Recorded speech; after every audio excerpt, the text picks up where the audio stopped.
Bersatu blackout akan tanding PRK Slim. Ketua Penerangan PKR Perak Muhammad Arafat Warisai Muhammad pula berkata parti itu dalam keadaan bersiap sedia menghadapi PRK berkenaan.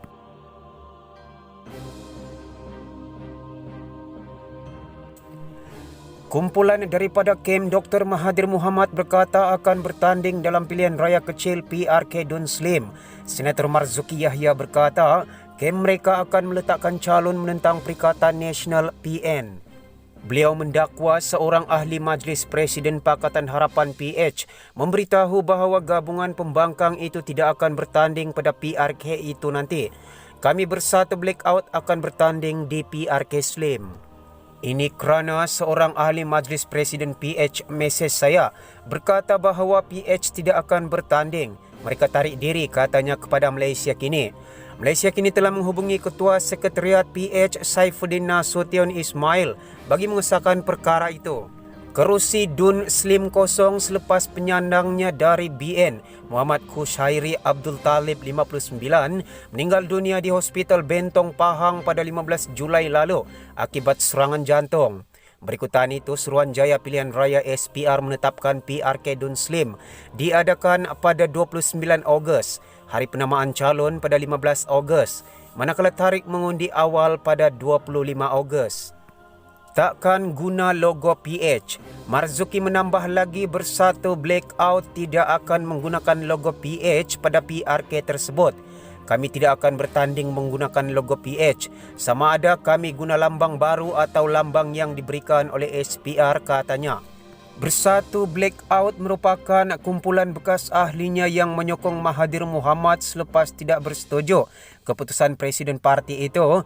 Muhyiddin Yassin membuat bersatu keluar daripada PH pada penghujung Februari lalu.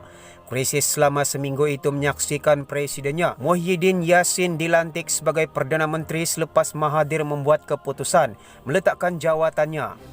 Pada Mei lalu, Mahathir dan beberapa pemimpin yang menyokongnya termasuk Marzuki yang merupakan Setiausaha Agung Bersatu digugurkan keahlian mereka.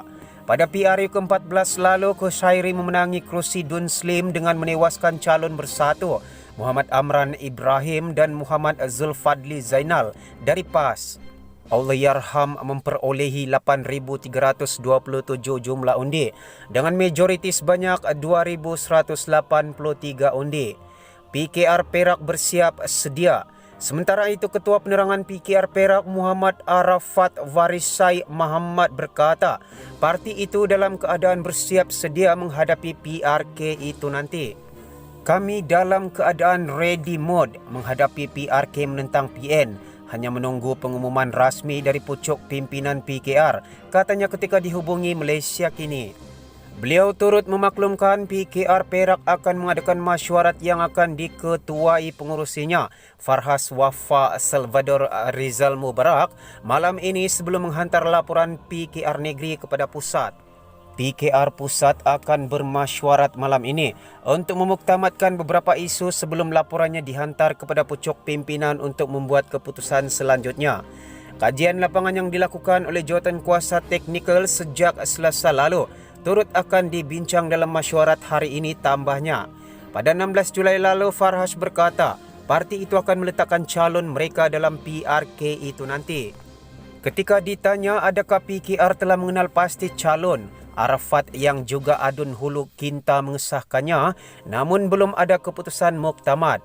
Ya, kami telah senarai pendek beberapa nama, tapi belum muktamad. Segala keputusan berhubung calon akan dibuat di peringkat pusat nanti, katanya.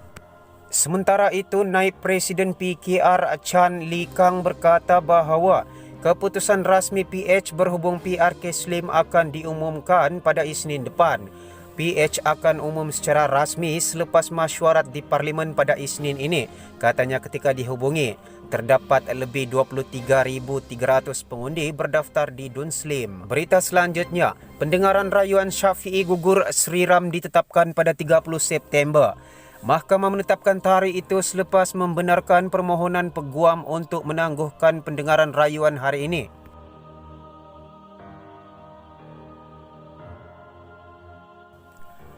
Mahkamah Rayuan di Putrajaya menetapkan 30 September depan untuk mendengar permohonan Peguam Tan Sri Muhammad Syafiee Abdullah terhadap keputusan Mahkamah Tinggi yang menolak permohonannya bagi menggugurkan bekas Hakim Mahkamah Persekutuan Datuk Seri Gopal Sriram daripada mengetuai pasukan pendakwaan dalam kes pengubahan wang haram bernilai RM9.5 juta.